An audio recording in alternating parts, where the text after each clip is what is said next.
Did you guys know that the Supreme Court is bad in its current state? And also always. Guess what they've been up to?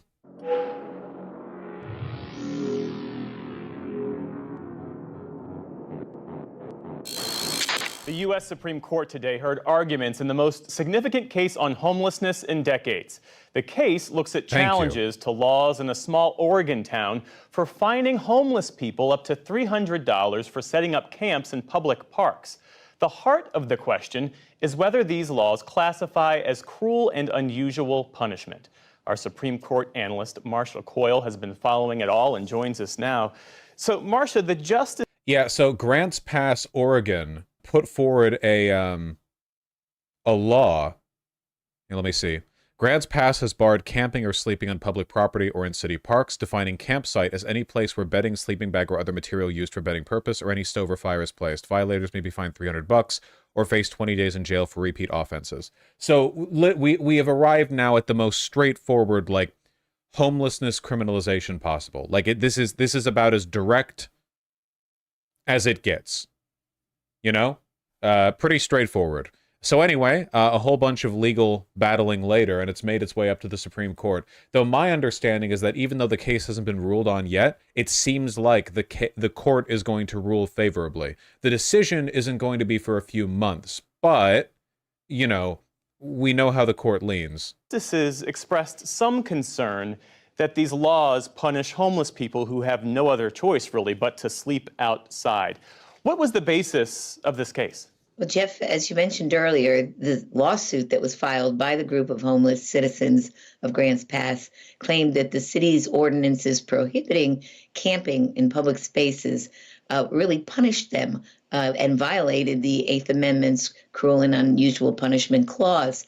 They said they were being punished because of their status as homeless. And the Supreme Court has said in earlier opinions that you cannot punish someone on the basis of their status. You can punish conduct, but not status. Our team spoke with Ed Johnson. He's an attorney who first brought the suit against this city, Grants Pass, Oregon, as well as Theane Evangelos. She's an attorney representing the city who argued before the court today. These were people who had lived in Grants Pass sometimes for generations, certainly had lived there their whole lives and went to high school there. And then all of a sudden, there was no place for them to live. This is not only not a solution to homelessness, it will make matters worse. They will have a criminal record. Wait, how are you going to find the homeless? They can't even afford a meal. No, yeah. This is so, okay, let's say that you thought the homeless weren't even human and didn't care about them. Even if you thought they were subhuman and not to be cared about at all, this is still objectively bad policy. You can't get any money from them, and bringing them into jail does is introduce the enormous expense of caring for them at the state's dime. Like, keeping people in prison is expensive. The only thing you can guarantee here is that people keep going to prison, getting released, going to prison over and over. It is like a system that allows you to bleed away money for the privilege of torturing homeless people. That's really all this is, you know? It's objectively irrational from everyone's perspective. It is just suffer to suffer. That is it, you know? And it really is like the ultimate end state, I guess, of the consolidation of the nation state, right? The idea that literally all land is the jurisdiction of the state and that you need money to live, right? Like you need to be a productive member of society or die. And we've maintained that for a long time implicitly by making food and lodging cost money. But now we're sort of like explicitly covering up the last few, the exceptions at the corner by, just criminalizing the act of being homeless.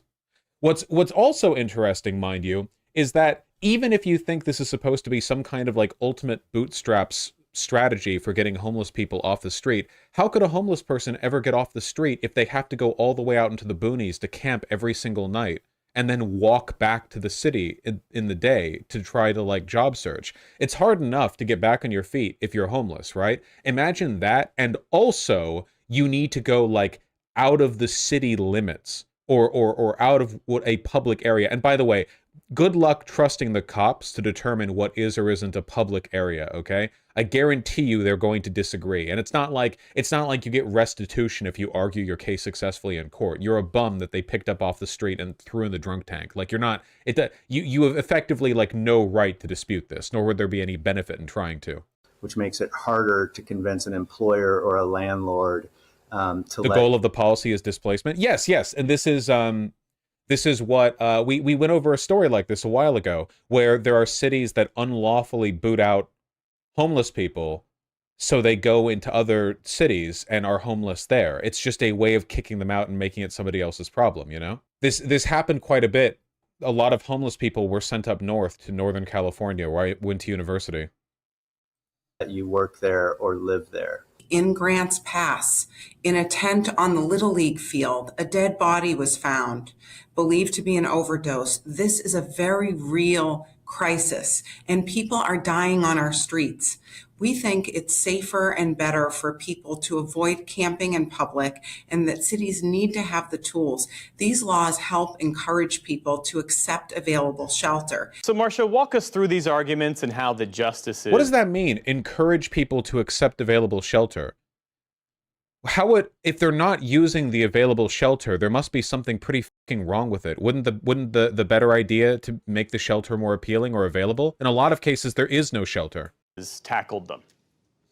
Well, the arguments really were dominated by this dividing line between status and conduct. For example, the Supreme Court has said you cannot punish someone for being a drug addict. That's punishment on the basis of status. But you can punish conduct, say a drug addict's buying and selling or possession of drugs. So the justices probed, where is the line here between status and conduct? And so we had a lot of the shelter was run by some Protestant church and require them to pray and do other work while there. It's always like that, yeah. Like when people say, well, why don't they use the shelters? It's because the shelters are full of like abuse, or they're filthy, or they have like ridiculous rules. They can treat you literally however you want, like you understand that, right? If you're homeless and you're in a homeless shelter and the people who run that shelter are fucking evil, they can just do whatever they want. Like there's no, like, what are you going to do about it, They're offering you a bed to sleep in. Same with rehab, yeah, to an extent. Hypotheticals from the justices as they talked about, what exactly is homelessness? What is the definition of it? And how do these ordinances play out? And on that point, we heard Justices Kagan and Sotomayor focus on the Eighth Amendment, cruel and unusual punishment. And they're concerned... A lot of shelters just have sobriety requirements, though. Yeah, which is also really fucked up. Are you kidding me? You only get to sleep under a roof if you're not an addict. And if you are an addict, then you have to go out there and rot in the rain. Like, how does that make any sense at all? Yeah, we offer our shelters only to people who need them, but not people who really need them, That this criminalizes homelessness. Here's Justice Kagan. Your ordinance prohibits a single person who is homeless, so does not have another place to sleep. That's a status. A single person with a blanket. And you don't have to have a tent. You don't have to have a camp. It's a single person with a blanket. Sleeping in public is considered conduct. Sleeping is a biological necessity. It's sort of like breathing. Sleeping in public is conduct. You could say breathing is conduct, too. But presumably, you would not think that it's okay to criminalize breathing in public. And for a homeless person who has no place to go... I saw your conjecture the first few times, Benjamin. Thank you. Sleeping in public is kind of like breathing in public. Your statute says that person cannot take himself and himself only and, can't take a blanket and sleep someplace without it being a crime.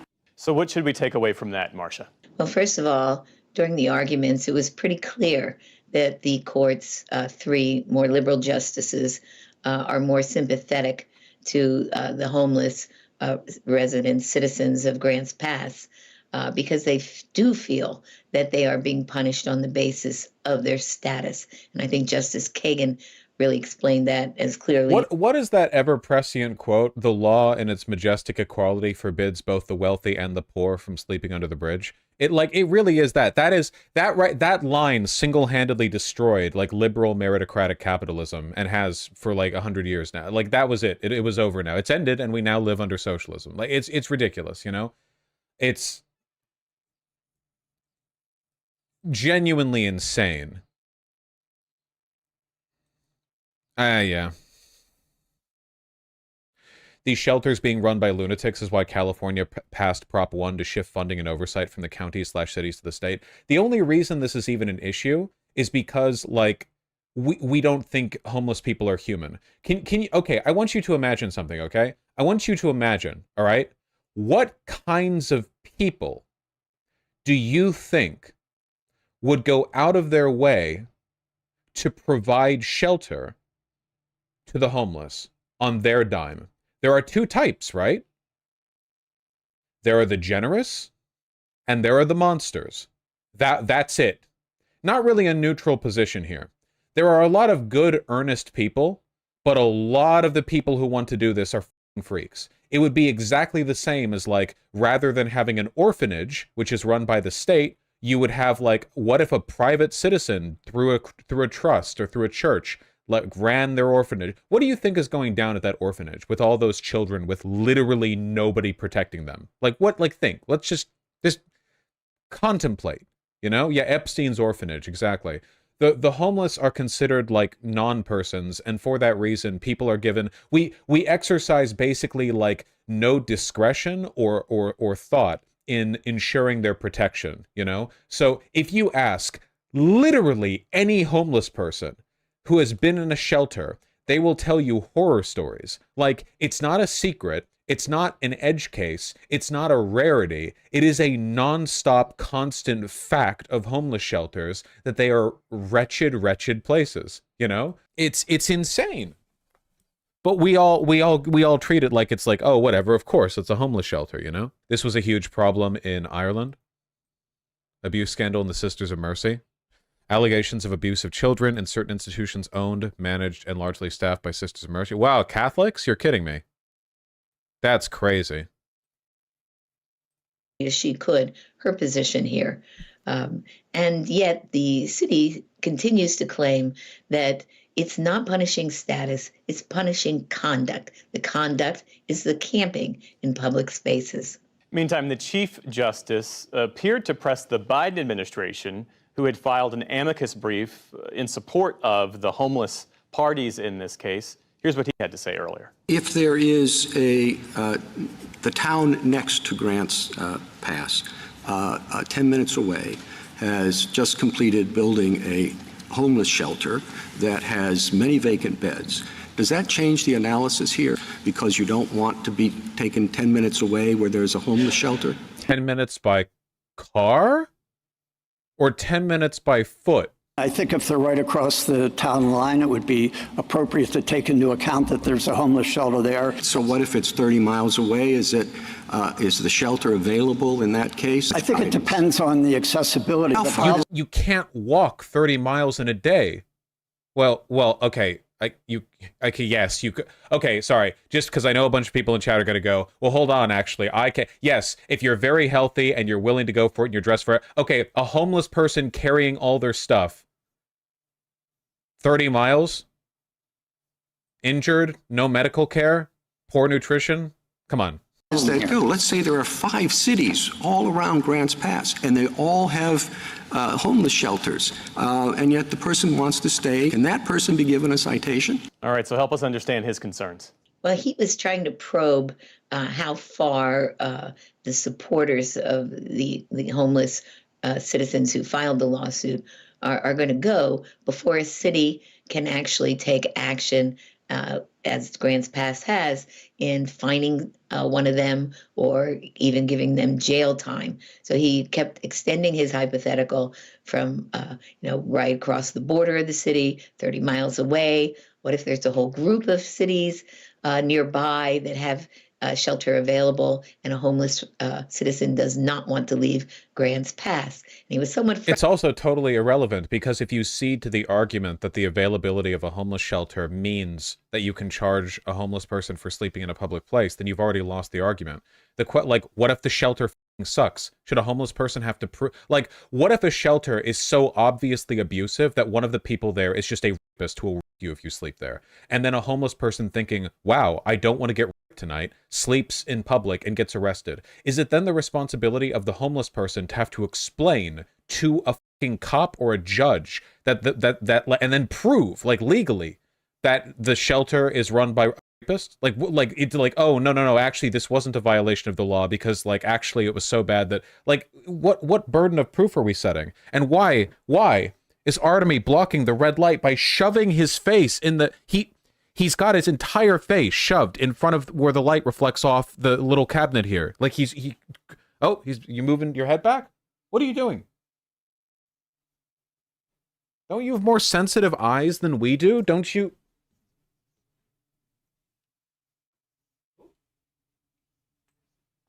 Ooh, he ducked and weaved. Look at that.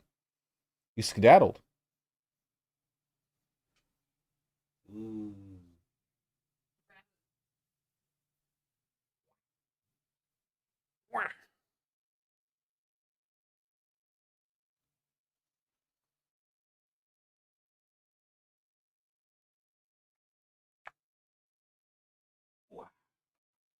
Frustrated with the government's response because the government's response is basically, it depends. These people, these homeless residents of Grants Pass, have lived there for many, many years, and there's a community of interest that they don't want to leave.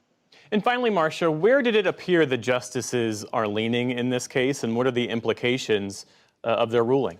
Well, certainly one thing they all agreed on. So they make public camping illegal on public property, but national parks are federal property and camping there isn't illegal. Well, according to the law that was passed in Grants Pass, again, it said barred camping and sleeping on public property or in city parks. So public property or city parks. That's the area described by Grants Pass. What I'm guessing is going to happen is that the Supreme Court, along partisan lines, or maybe 5-4, is going to decide that cities should have the right to determine their own anti-homeless bills, and there shouldn't be a blanket ban on them. That is what that's what I'm guessing is going to happen. Upon and said many times is that this is a very difficult policy issue. So my feeling right now is that they are divided, and they're going to go back and try to hash this out, maybe find common ground, maybe not. But it does seem as though the conservative majority is leaning towards the city. And the implications are huge, Jeff, because so many cities are dealing with this problem. And what the Supreme Court has to say about what Grants Pass can do is going to affect how all the other cities try to address this problem. NewsHour Supreme Court analyst. Does she really think the left and the right wing of the court hash it out? She's being a neutral, like, Supreme Court behavior, like, not behavioral analyst, like, reporter. I don't expect her to take a partisan stand here. Address this problem. NewsHour Supreme Court analyst Marcia Coyle. Marcia, thanks as always. We appreciate it. Always a pleasure, Jeff. Yeah, it's potentially pretty bad. It's also like this is such a, like, death of the West kind of issue too, because if we can't manage issues like this, like, it's such an obviously irrational mode of behavior. Like, it's so obviously dumb. My daughter used to fall asleep at the park when I went out for jogs in the AM. Would she have gone to baby juvie if this was the law then? Well, I mean, realistically, the police would probably avoid arresting or citing or writing up anyone who looked like they weren't homeless, right? Like, the police know when a law is being passed to give them permission to discriminate against a group of people, much in the same way that cops know that anti-loitering laws allow them to go after tramps and people of color, right? Like, it's not, it's not like they're robots that are like, well, we'll go after this evenly. Like, they know who they're trying to go after here. Yeah. The parent would get in trouble for that, child endangerment. That's true, actually. In America now, if, like, there have been stories of people getting in trouble for child endangerment for, like leaving their kid at home for 5 minutes or so. like really insane shit. Because all laws are being cultivated to appeal to, like, the most paranoid NIMBY suburban white woman. NIMBY, not in my backyard. It means, like, generally it's like it's a blanket term to refer to people who don't like urbanism, who don't like local development, don't like expanding, like, population density, don't like developing locally, that kind of stuff. It's associated heavily with people who want to just, live in suburbia. She was in the active stroller, not just sleeping in the park. Oh, Chuck the Sloth, when you said you went on a morning jog and your kid fell asleep, I was imagining you like leaving your kid in a park bench or something while you jogged around. Huh? Okay, yeah. This makes more sense. I was confused. I didn't want to like call you out in it or anything because I thought like maybe I misunderstood. But yeah, okay. All right, yeah. Okay, yeah, that's probably fine. I was too, Vosh. Okay, yeah, there we go. Everyone thought that. Everyone in chat thought you were a child abuser for a minute there. So thank you for clarifying. That was very good. Artemy, you can't eat the red light. He's licking his chops. Why are you licking your chops? What are you?